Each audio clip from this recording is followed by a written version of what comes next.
Hello and welcome to the I Love Me Lab show. My name is Gail Buck and I'm an NLP Master Life Coach, meditation instructor, and a seeker of happiness. And each week, we're going to bring you an inspiring person or message to help you discover additional ways of self-care, self-love, and becoming a healthier, happier you. So thanks for spending time with us today, and let's let the show begin.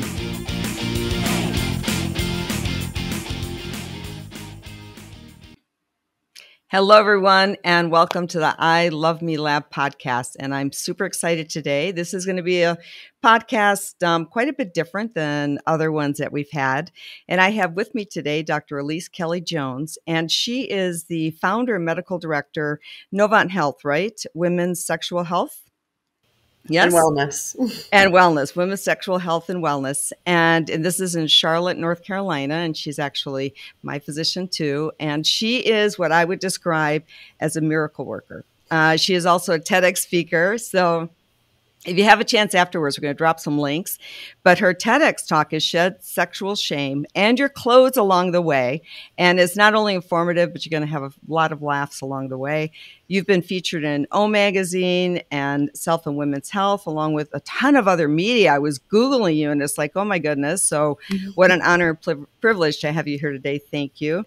Thank you. It's my pleasure to be here. Yeah, you're also a sexpert on Twitter. And you have your Vimeo channel that has your seminars on it that are totally informative. Anyway, there's so many things that I want to talk about. But first of all, welcome, and thank you for being here. Thank you. It's my pleasure. I'm so excited to talk to you and have this opportunity to hopefully do some education of everybody out there. Yeah, I think so too. And most of my audience, we are women, and most of the audience are women over 40. And so there are so many things to talk about, and I wonder if maybe we could start with, I'll be honest with you. I was talking a little bit with Dr. KJ before we started, and I'm like, I have so many topics to talk about. How do we narrow it down in this frame? And so, can we start with sexual shame? I mean, why is that, and how do we change that? Yeah, so that was what my TED Talk was about. And it was one of those things that when I initially submitted to be a TEDx speaker, I thought I was going to talk about the empowerment of women through athletic adventures. And I submitted my request too late. And so the next year came around and they came to me and said, would you like to be a TEDx speaker or try out this year?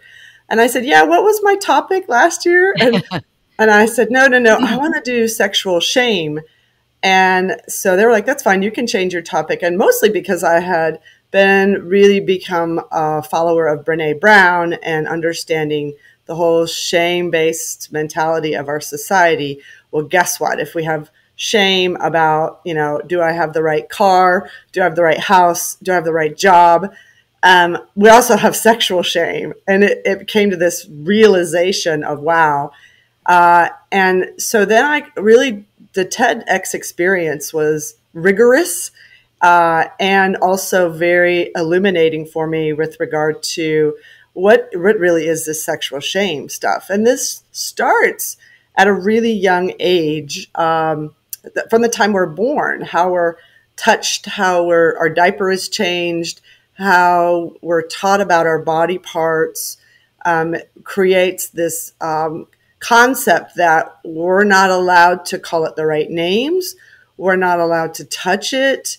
And actually that's different for boys and girls. So that even then that becomes different. And then that is perpetuated. So unfortunately our parents start with it. And then it gets perpetuated into the school system where we just talk about sex with regard to an STD or getting pregnant, not anything about pleasure. And then it just continues. The medical system, our faith-based system, all kind of do that until we reach this adult status and we may partner with somebody. And then we're supposed to suddenly transform into having sexual shame to being a sexual being.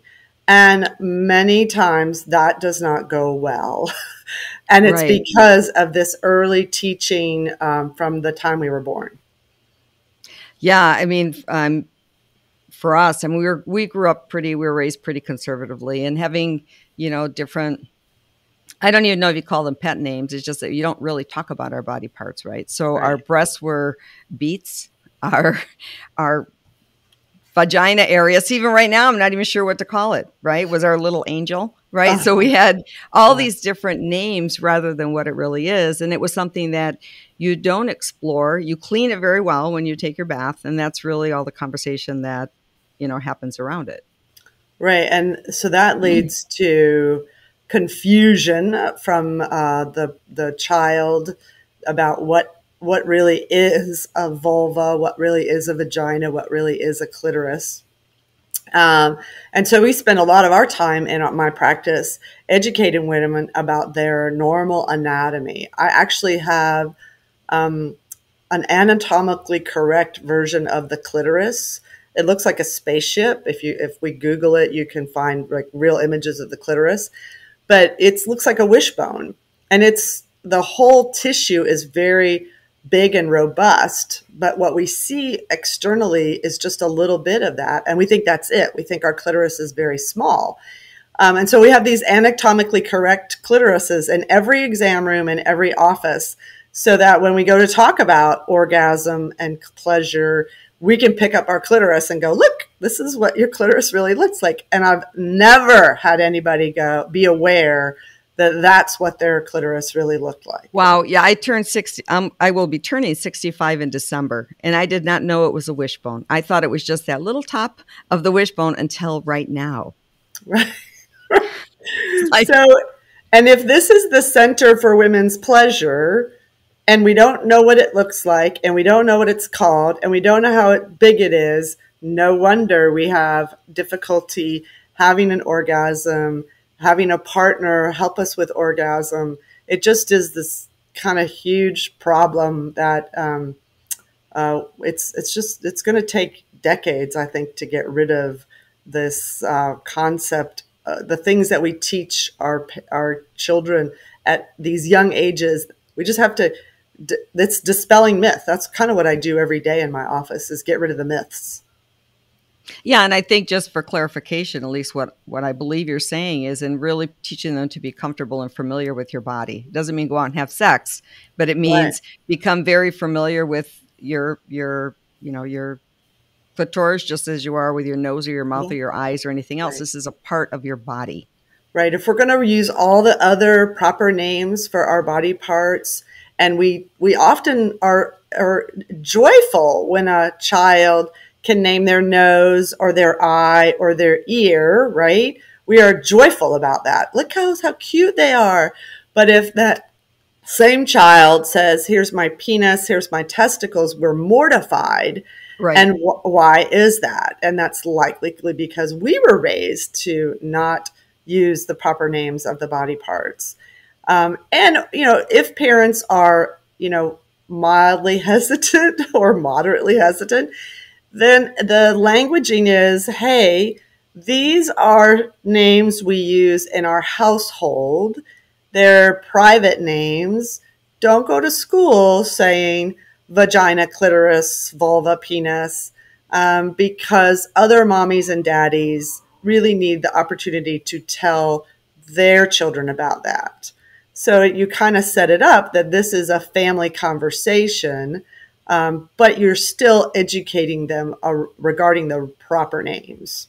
Right. So that you're comfortable and familiar with your body. Right. So I remember, did you ever see the movie It's Complicated with it's Meryl Streep? And Oh, yes, I did. Yeah. In fact, I've watched it recently with I love that movie. Jack Nicholson is in it, right? No. Meryl Oh, Streep okay. and oh God, one of the brothers. I can't remember what his name is. But anyway, it's a funny movie. I've watched it a million times, and I remember it's an old movie. Right. And when it first came out, there was one scene where the Meryl Streep's sitting around there with her girlfriends, and they're drinking wine and eating pie, and they're talking about sex because she hadn't had sex for a while. And one of the girlfriends said, if you don't have sex, I read about one woman where it grew back together, and she wasn't able to have sex. And the ladies start laughing, and I never knew it was one piece, and making all these jokes. And I remember when I saw that, I thought, oh, that's absolutely ridiculous. I don't even know how anybody could say something so stupid. Well, then I didn't have a partner, and I hadn't had sex for a while. And then when I went to have sex again, it was as if everything had closed up. And I thought, oh my gosh, I mean, what just happened? Everything, I couldn't do it. I couldn't do it. And I went to see my doctor, and he pretty much told me, use it or lose it, was pretty much what he said. And so I thought that my time to have intercourse was over, because first of all, it felt like it was closed. And then if I worked on it a while, it was just too painful. Right. And then I met you. I met my miracle worker, and you were able to actually explain to me what was going on with my body and look at my body.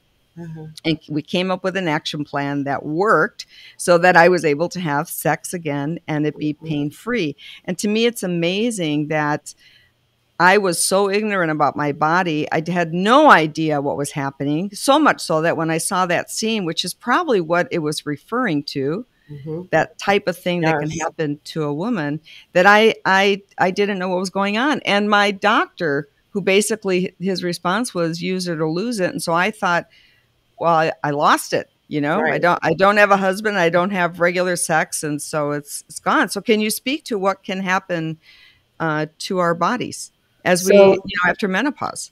So the number one thing I see, so there are three top disorders I see in my office every day.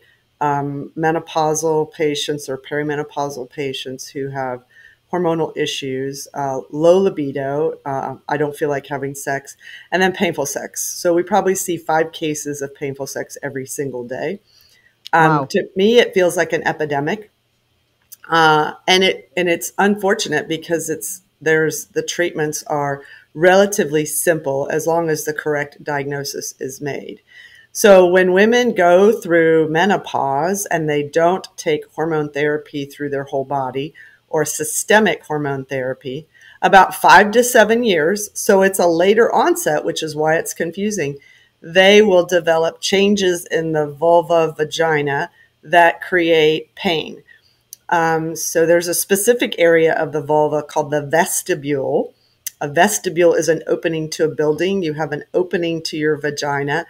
And it comes from different area when we're created, so it behaves differently. And so once that tissue gets really thin, no estrogen or testosterone is around, it creates exquisite burning pain. You touch a woman with a Q-tip in that area and she will jump off the table. Yeah. So the estrogen creams that we've been using for decades in the vagina don't work. And so you have to actually replace testosterone in that area along with estrogen to revitalize that tissue, along with probably also treating the vagina with something. There's at least 7 products on the market that women can use that are prescription in the vagina. And then she often develops very tight pelvic floor muscles that's the closing of the vagina. So 2 things happen. She gets really tight pelvic floor muscles. So that causes the vagina to feel smaller and painful. It's like having like a Charlie horse in your neck because you slept wrong on it, except it's constant. And then the other thing that happens is we have pleats in our vagina, like stretchy things. Think about when a baby comes through there, it doesn't totally tear everything up because we have these stretchy pleats in our vagina, but we lose those pleats as we go through menopause and don't take hormones. But it doesn't happen right away. It can happen 5 to 7 years later. And that's probably the big disconnect for women. They're all of a sudden, they are having painful sex, or they haven't had sex in a while and they go to have sex and it's painful. And unfortunately, all the products that we use for vaginal estrogen have a warning label on them that says may cause breast cancer, heart attack, stroke, and early dementia, which those local products don't cause those things, yet women are warned to that they in a box from their prescription that says these things could happen. So as a provider, I have to have this entire conversation with what's going on with you, how we treat it. And oh, by the way, you're going to get a package labeling that says this and this and this and this. And if I don't do all of that, then my patient may get out of my office and not use the product I've recommended because they see this warning label. And Sure. they would rather have a dry, painful vagina than breast cancer, heart attack, stroke, or dementia. Right. So it's a big problem. Right. So, and why do you suppose that not all gynecologists, OBGYNs do not seem to be familiar with the different things? I mean, the person that I was seeing in Scottsdale, Arizona was one of the most well-known OBGYNs there. Mm-hmm. And like I said, he gave me a little cream, and the response was use it or lose it. So I thought, well, the vault's closed. And so the problem is really also multifactorial. The OBGYN residencies are 4 years long. They are focused and concentrated on delivering babies, so that when you get out of residency, you know how to do that, because that can be very complex with women's health disorders, and doing surgery and some gynecology. But this special aspect of gynecology called sexual medicine is really not, there's not a big part of that in residency. So you come out of residency and you really don't know much about this whole field of sexual medicine, even though women think that that's who I'm going to go to if I need to learn more about my sexual functioning. And then you get in private practice, and oftentimes when you are initially in private practice, you're very obstetrically focused because you're young and you're getting all the young people.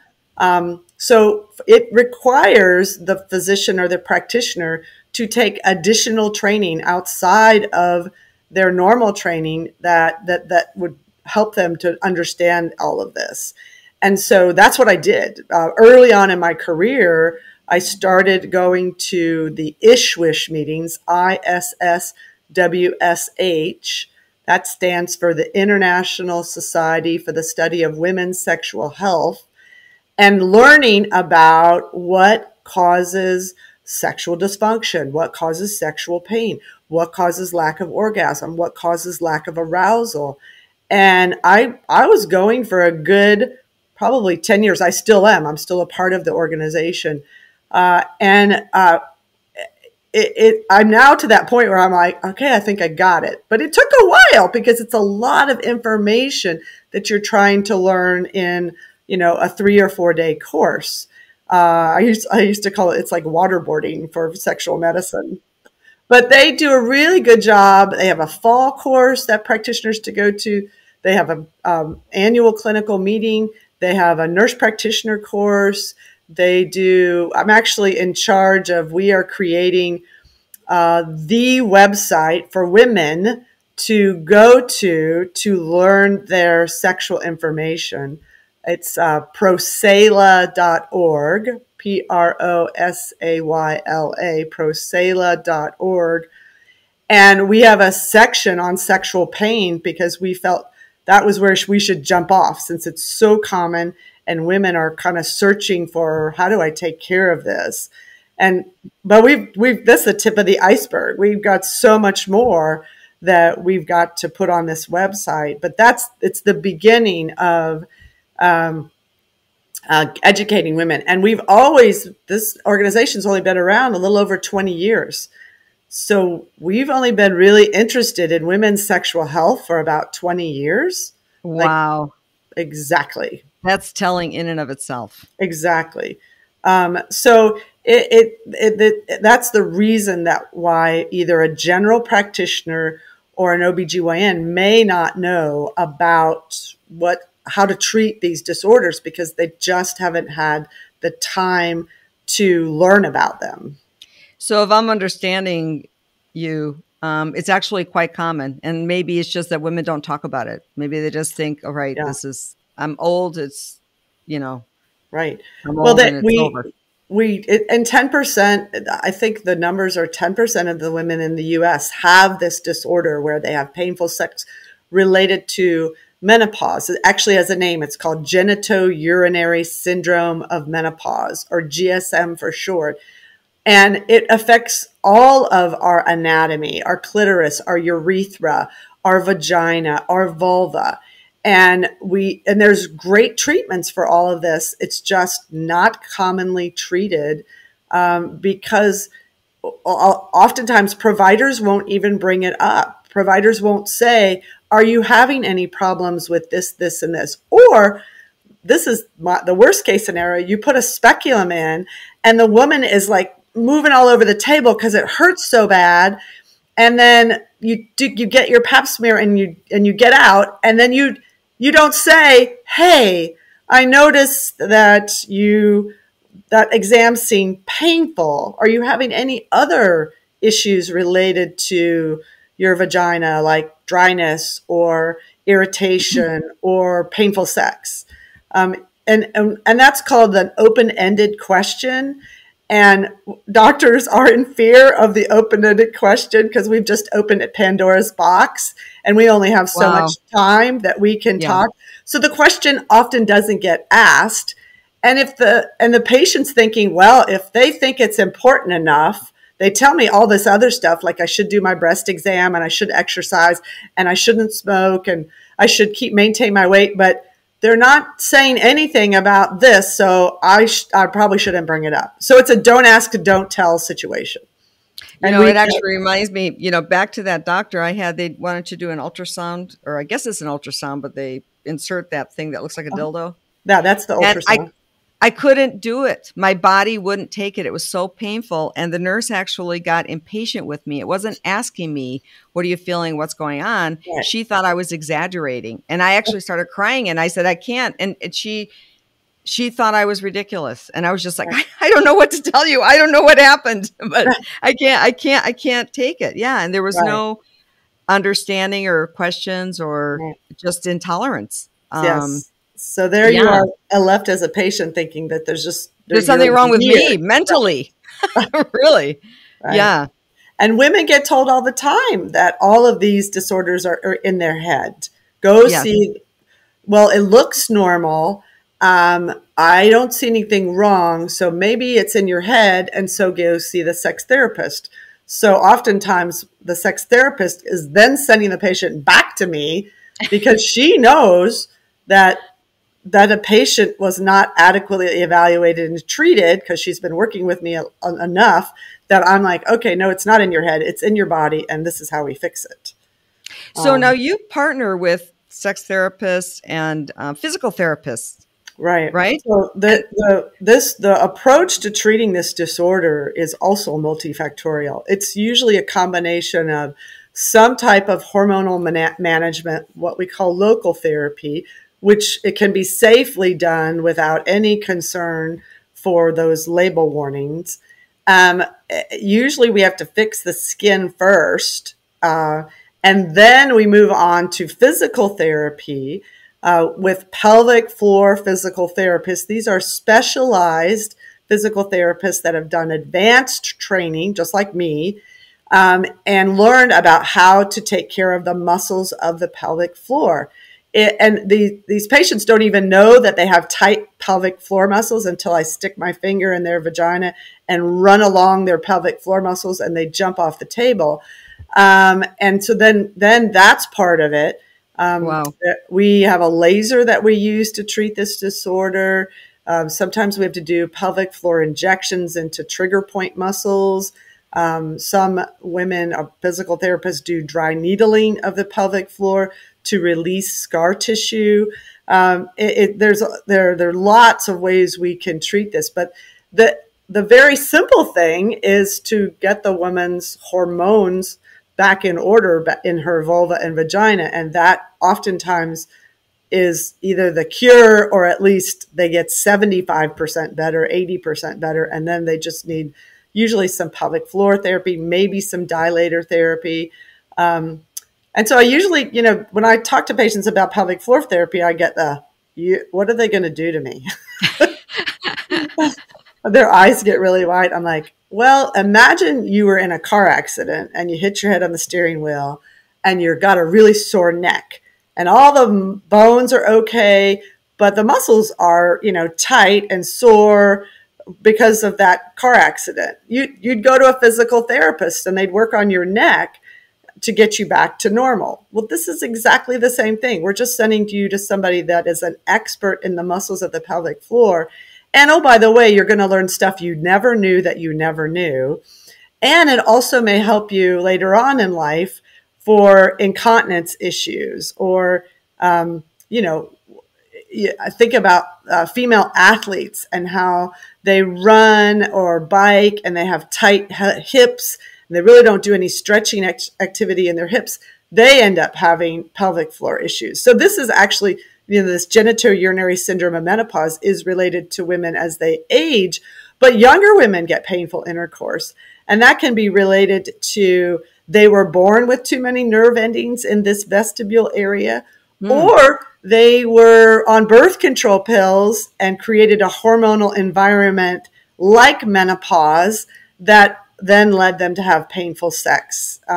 So that it's across, this whole disorder crosses all of the decades of a woman's life.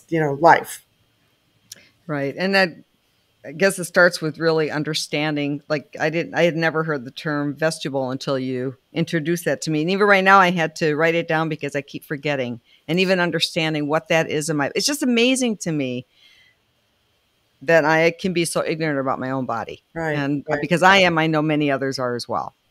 Right. And I often liken it to a woman's face where, you have your face. So that's like the vulva. That's everything on the outside. And then you have your vagina. That's like your mouth. That's the inside part. But the in-between part are your lips.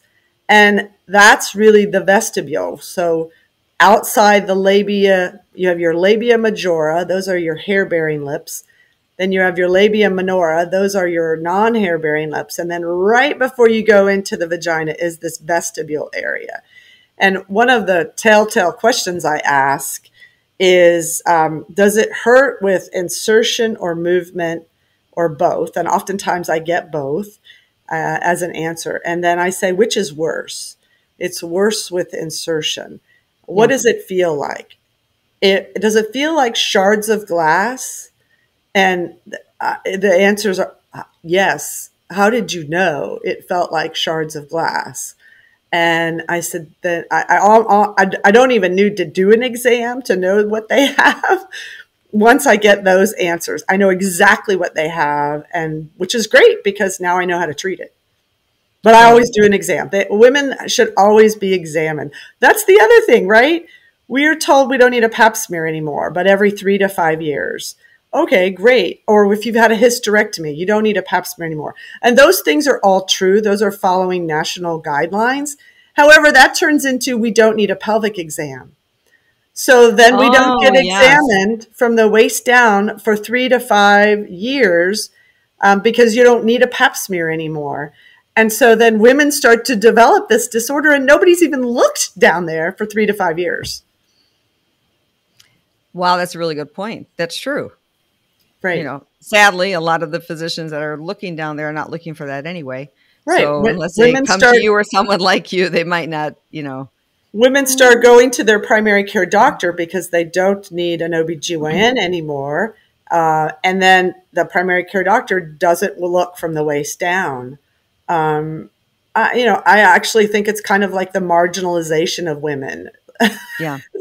Our most important body part that gives us our sexual pleasure is now not being examined every year because we don't need a pap smear. Because it doesn't really matter, especially when you're past the childbearing years, right? It's like, oh my gosh. Oh my gosh. So is there anything that, a woman that's younger, that's not even approaching menopause yet, is there anything that she can do differently well, first of all, I think becoming aware of her body, right, to be able to recognize when things are changing. But is there something that she can do to avoid that? You mean avoid developing painful intercourse later on? Correct. Yeah. Yeah, so the biggest thing, so the second biggest thing I see in my office every day is the hormonal thing. And as women age, we start to lose our hormones, right? We lose our testosterone, our progesterone, and our estrogen. And many women are fearful of taking hormones because somebody told them hormones are going to cause cancer. And that came out of a study that was stopped early in 2002 called the Women's Health Initiative that said if we took a specific type of hormone therapy, Premarin and Provera, we had increased risk for breast cancer, heart attacks, and stroke and early dementia. Well, that's now a 20-year-old study. Mm. And in medicine, we learn new things in 20 years. We don't treat diabetics the way we treated them 20 years ago. Mhm. We don't do hip replacements the way we did them 20 years ago. But we tell women that they shouldn't use hormones based on a study that is 20 years old. That's a little insane to me. Yeah. So, what women really need to do is be an advocate for their own health. And if they become symptomatic through their perimenopause and menopause, then they need to seek a provider that will evaluate them and manage their hormones so that then they don't become the 65-year-old who has, dryness, pain with sex, and is too late to use hormones through her whole body because she's past that window of opportunity. We like Is to. it is it too late? I mean, what? Because I do know there are some women that use the hormones after menopause. So what we Um, like to do is really replace hormones early, because if we replace hormones early in the first 10 years since menopause, then we reduce that whole cardiovascular outcome that happens if a woman replaces them late. So if I have a patient who's 10 years past menopause, I'm going to have her evaluated for risk factors for cardiovascular disease before I start her on systemic hormone therapy because she's at increased risk. Whereas a younger menopause woman who goes on hormone therapy actually decreases her risk of cardiovascular disease, decreases her risk of type 2 diabetes, which is a game changer for all of us as far as mhm. our wellness goes, and decreases her risk for osteoporosis, which more women die from osteoporotic related complications every year than die from breast cancer. Yeah, I So, remember that was, and I did use hormone therapy during menopause, but I think I used it only a year. I actually, I don't know, I was bleeding a lot, and it was probably the wrong amount. right, right. We But just, one of the yeah, go the ahead. reasons I wanted to use it is I looked at my mother and two of her sisters who had gone through hormone therapy, and they're strong and they stood straight. And their one sister, four girls who didn't use it, had horrible osteoporosis and was Mhm, small and hunchbacked. And mhm. I was fearful of that. And Right. so, yeah. Right. I mean, the concept of wellness is important, I think, to all of us. And this is one piece of that concept is if you're symptomatic from your menopause, which many women are, and it's not just about hot flashes, there are 45 symptoms of perimenopause and menopause, then you really should consider hormone therapy, and you can do it safely and effectively. And unfortunately, we have a whole industry that was birthed out of WHI and the recommendation to not do hormone therapy or do it for a short amount of time. And that's this whole compounded hormone industry like pellets and we actually have less data about safety in that industry than we have in FDA approved products. And women are using those products as first line therapy, which is costly, unnecessary, and could cause them long term problems. Wow. So is it the website that you mentioned? And what does that stand for, by the way? Prosela? Oh, What does that, Prosela. It's what does that mean? actually it has to do with health and wellness. It's if you Google the term, it's I think it's a Sanskrit word. We wanted a name for our website that was different from the International Society for the Study of Women's Sexual Health, because that's a mouthful. And then you shorten it and say Ishwish, and nobody knows what that means. So we wanted something different that would potentially, be memorable for women. If women are looking for a provider for menopause hormone therapy, the North American Menopause Association has a website, menopause.org, where you can find a provider in your particular area that does this type of work. Okay. Now let's talk about sex. So just statistically, you're talking about the clitoris, or having an orgasm via the clitoris, or having an orgasm while having intercourse. Can you speak to that a little bit? Because I know a lot of women, including myself, who have never had a vaginal orgasm, but a clitoral one. And I am of the belief, and maybe I'm wrong, that is more common with women. So if you don't know your body, you're probably not going to have an orgasm. Right. Is there any truth to that statement or not? So most women, 70% of women have orgasm through direct clitoral stimulation. They don't have it through vaginal intercourse. And likely, even if they are having orgasm through vaginal intercourse, they are somehow stimulating the clitoris through direct rubbing of the penis on the clitoris, or those wishbone parts of the clitoris, the legs of the clitoris can get moved during sex, and that can be pleasurable. But the actual clitoral glands, so what we see, it's called the glans clitoris, glans. That's the part of the clitoris that has 5,000 nerve endings. And that's likely to be the most, direct way to create pleasure and ultimately orgasm for women.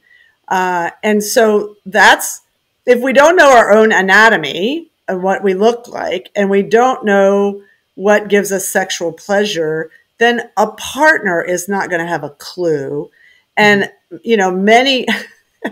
the other thing I've discovered in my career is that women fake orgasm all the time.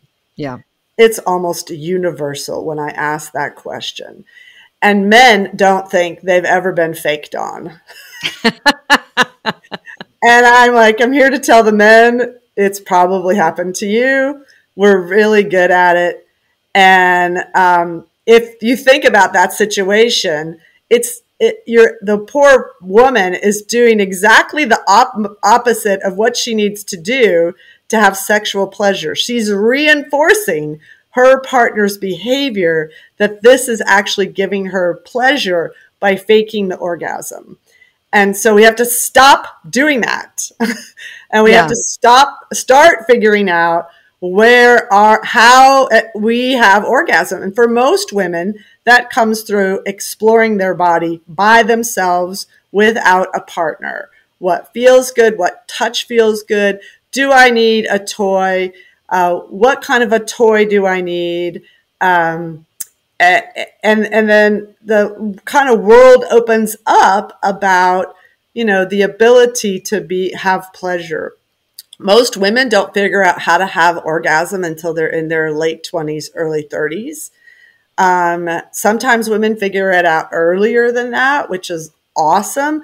But then they feel bad about telling a partner, this is how I have orgasm, because somehow they're made to feel like that's inadequate, right?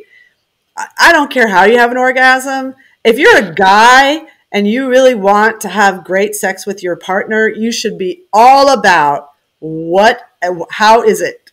First question, how is it do you have orgasm? That's the smartest man in the world, right? Because now I want to learn how to give you sexual pleasure.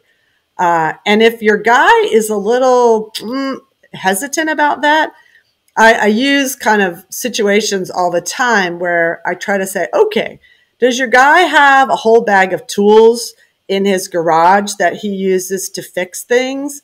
Yes, he does. Okay, let him think about this as a whole bag of tools that will give you sexual pleasure and potentially bond with you. Because when we have an orgasm, we release all types of neurochemicals that are bonding. And then we'll reinforce that she wants to have, sex with you again. I'm using Well, male and female, but this obviously applies to all different sorts of relationships. yeah, and I think even having that conversation between partners where that is such an intimate conversation that brings you to an even deeper level of Right, connection. At least it right, does for me. right, I'm very comfortable having those conversations. Thank goodness. But I wasn't when I was younger, right, right. and Well, and most people, I call it eating white rice. Most people, their sex life is they have figured out what to do, and then they do that thing over and over and over and over again. And I will say that's like eating white rice. And there's a whole buffet in front of me of all different types, or that's like eating vanilla ice cream. It's pleasurable, like the first time I eat it, but then I right. may want some hot fudge and some sprinkles and some whipped cream on my vanilla ice cream. And that's what couples really need to do when they've found that they've gotten into this, we do the same thing. Well, he does this and I do this, and then we do this together. That's a sexual script that we can write out and do over and over again. Now it's time to get off script. It's time to explore other opportunities.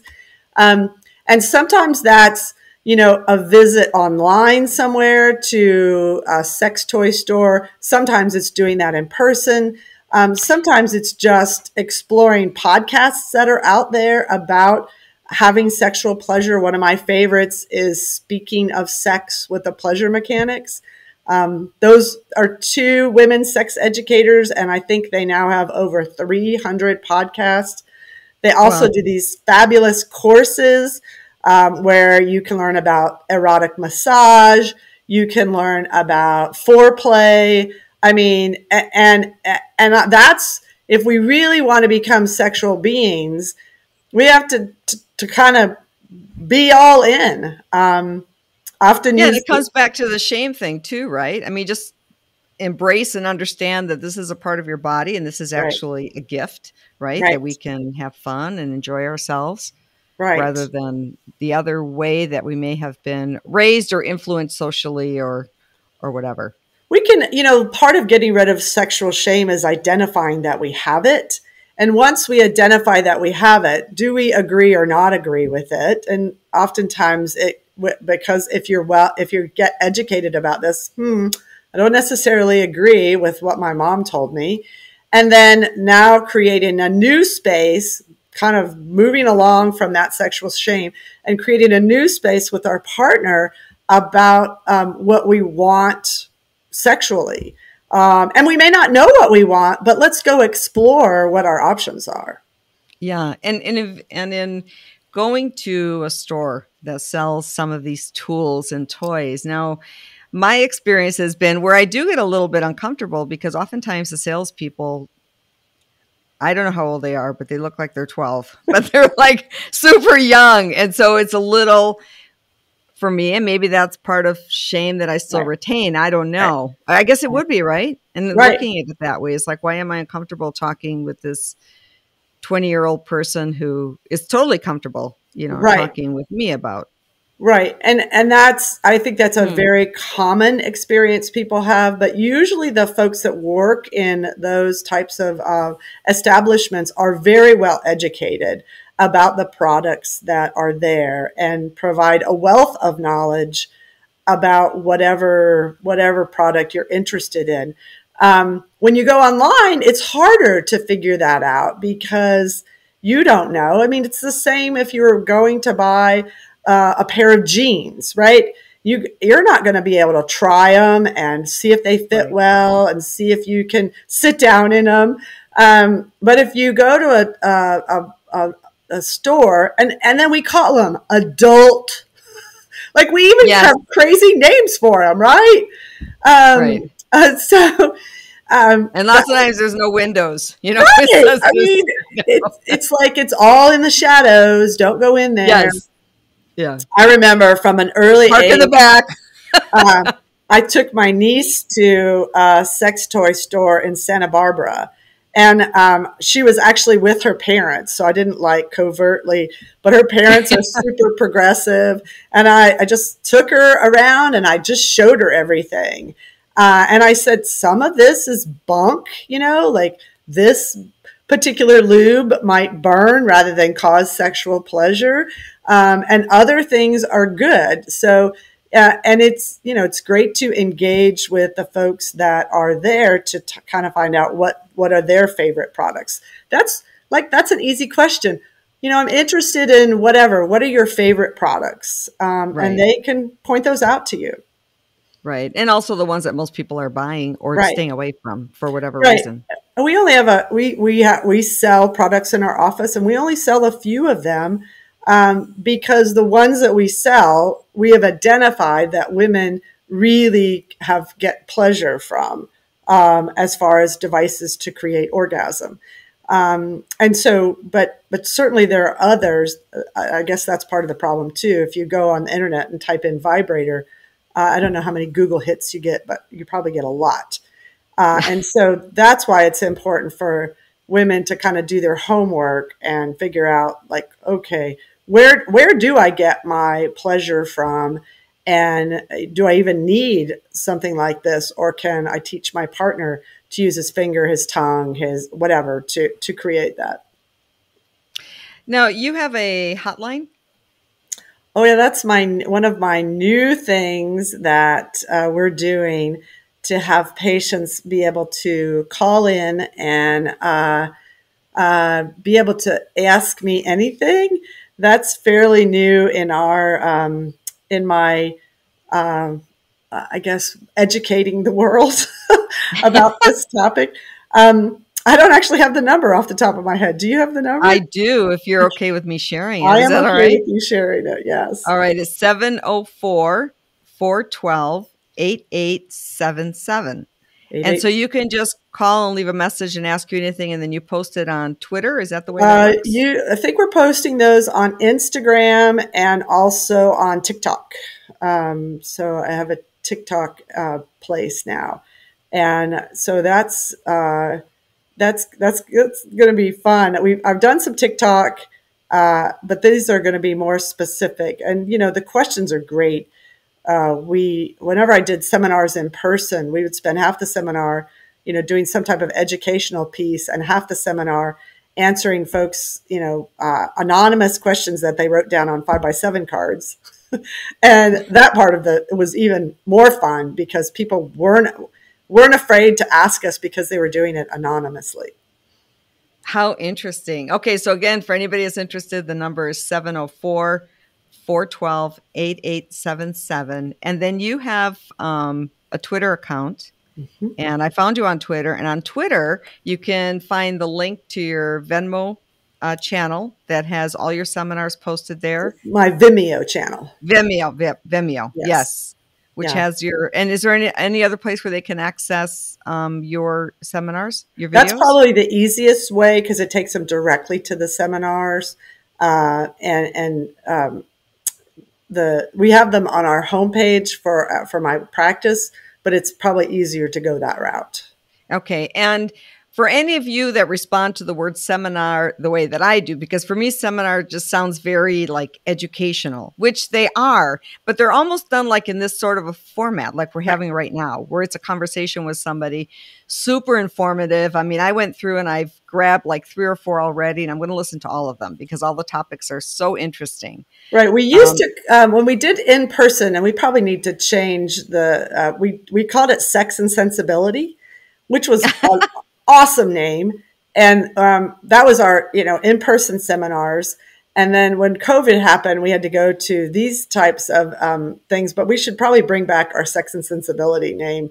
And it's usually Sex and Sensibility and then a topic. So We've done menopause, we've done perimenopause, we've done weight loss, we've done massage, we've done physical therapy, and we've had some really great experts. Our next one, they're the third Tuesday of every month if you want to be live. But that we also have done, we're getting ready to do, I'm going to have a nurse practitioner that does men's sexual health. And we're going to talk about men's sexual health. That's going to be our September. So we're going to talk about testosterone and erectile dysfunction and low libido in men, and just kind of get her perspective for the men, because that's also part of the problem. The men get to a certain point and they start having problems, and then they somewhat have limited resources about where they can go, what they can do. Viagra doesn't work in everybody. Not everybody needs Viagra. And men have low libido too. And oftentimes that can be from hormonal issues or a combination of things. So you know, and that's so interesting. And like with stigmas and shame, again, I think because we as women speak more openly, usually, I think it's harder for them to actually talk about that than we are. So having those resources available for them and knowing that they're not alone, and if they're having any type of, complication, right, is super important. Yeah. Right. And I think everybody in all communities, there's probably, well, not all communities, smaller communities are going to have very limited resources, but larger communities, somebody in that community is interested in this, hopefully, and is willing to have this conversation. The good news about what we do as sexual medicine providers is that more and more people are actually interested in this topic, which I think has to do with more and more people are interested in wellness. And part of wellness is your sexual health wellness. We want the whole package. We don't just want you to be cardiovascular fit and a healthy weight and avoid type 2 diabetes. We want you to also have a great sex life if that's something that you want. And because it's the same tools, right? We treat everything in medicine multifactorial. When you have high blood pressure, we just don't put you on a blood pressure agent. We say, okay, it's time to get some weight loss on board and change your diet, maybe reduce some of the things that are making your blood pressure elevated. So why can't we have the same comprehensive approach to people's sex lives? Right. And you recently told me about a book that you recommended to someone. And so the book that a woman might recommend to a man, what is that book? Do you mind sharing that? So there are two that we have in our office that we really like. One of them is called She Comes First, and it's written by a man for men. So that's a great book for men to read. And then Becoming Clitorate is all about the clitoris, and there's actually a section all just for men. So if men don't want to read a whole book, they can read just this one section about the female clitoris. So that's, and then another book that I recommend all the time is called Estrogen Matters. And it is all about menopausal hormone therapy. And I love this book because it goes through each of our systems in our body, our brain, our heart, our bone, our tissue, and what does the data research support that estrogen does, and then what does it not do? So it's really a good resource for women to begin reading. We read a book about our period, right? Like what mom, you maybe handed us the book when you were younger. This is what's going to happen. Yeah. We read a book about getting pregnant, what to expect when you're expecting is probably one of the most popular. We read a book about how to raise our kids, but we don't read anything about how we're going to live 30 years of our life, which is how long we live in menopause. And, we take out a 30-year mortgage in our house and we research that and we find the best deal and we, do all the due diligence we can do. but we fall short when it comes to our own wellness and how we're going to live 30 years of our life. So women need to get really proactive about that part of their life and learning more about what do hormones really do. I never really looked at it from that perspective. That's like huge. I mean, this chunk of time, your body just, the hormones and everything just change. So how do you optimize that? And so Yeah. when you're thinking about, like, you know, the buzzword right now is longevity, right? And being able Right. to live to 120 years and things like that. How much do you feel? And I'm talking also not just from the physical chemical place, but also from the peace of mind and level of happiness and intimacy that you can have with yourself or with your Right. partner, that really taking care of your sexual health contributes to a longer, healthier, happier life. Yeah, I think hormones are a game changer for many women.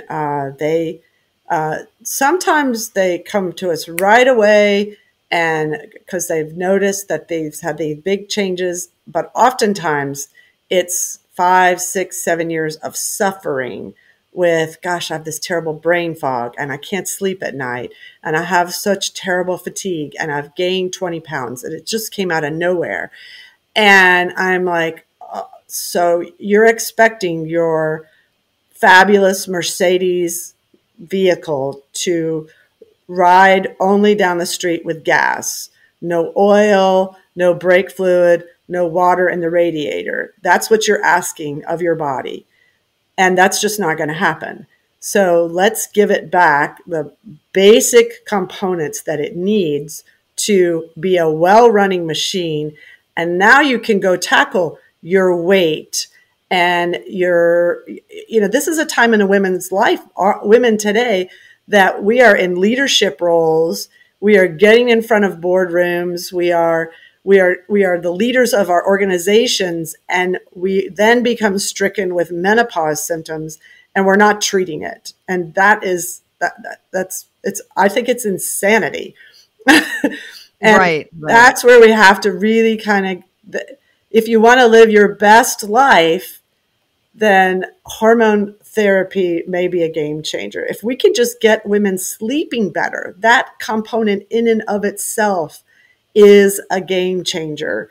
And it's wonderful to see a woman who comes to us with 15 symptoms, and then we begin the process of fixing her hormones, and she comes back and the words that just like, oh, make my day, I feel like myself again. Yeah. Like, I'll keep doing this for 1,000 years if I just get one of those a day. Yeah. And getting rid of that stigma that any of these hormones are going to cause cancer or some other horrible disease. Right. And now she can actually have a sex life. How can we expect to have a really good sex life if I don't sleep at night and I'm so tired in the morning, I can't even figure out how I'm going to get through my day? Now that my hormones are fixed, I can actually think about, I'd really like to have some pleasure with my partner, and these are the things I'd like to do. So it's all, that's why it's sexual health and wellness. No, I love it. I love it. So I know that I've taken a lot of your time. I would love to invite you back. In fact, I'm going to put you on the spot right now. Will you come back? Because there's so many more things that I want to talk about. Yes. Yay. Absolutely. And maybe we can even talk about dating in this next chapter, and sexual health, if you're open to that. Because I'm totally open to that. It's funny. One of the things, I have so much fun with my patients. We kind of have this relationship. Many of my patients, it's a very friendly relationship. So they'll come in and ask me, how are things going?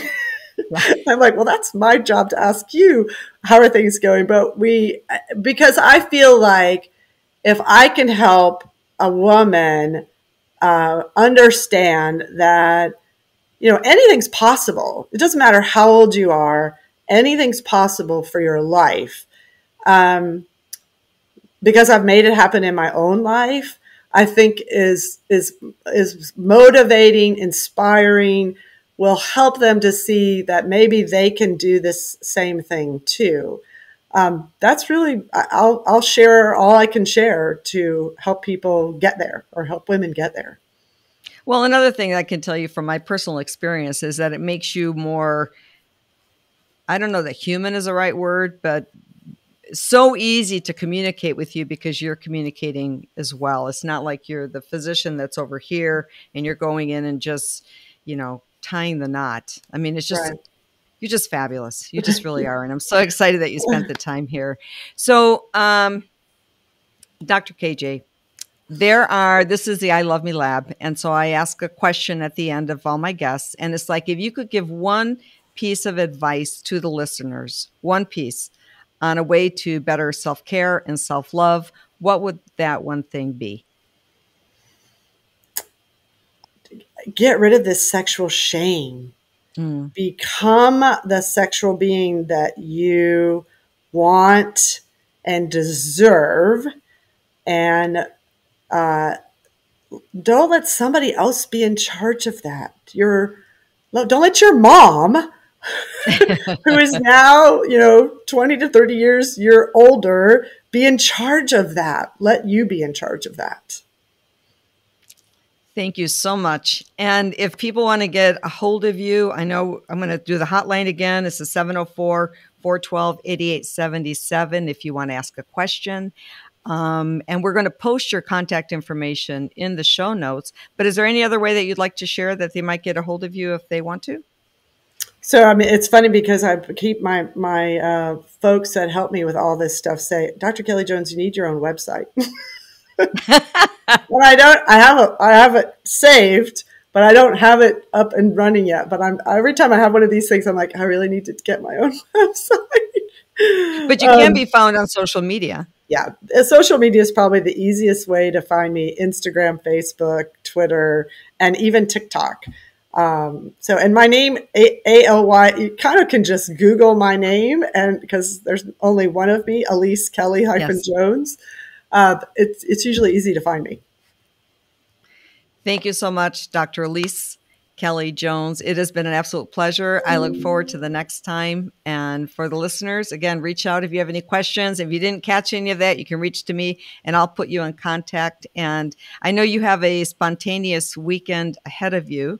So thanks for this time, and we'll talk more about that next time. Yes, we should. Would be a great conversation. All right. Thanks so much. Thanks, everybody. Thanks so much for listening to this conversation. If you enjoyed it and want more information on our guests and resources, please visit ilovemelab.com. And please, if you enjoyed this episode, remember to subscribe and share with a friend. Hey, there's more great episodes to come. So until next time.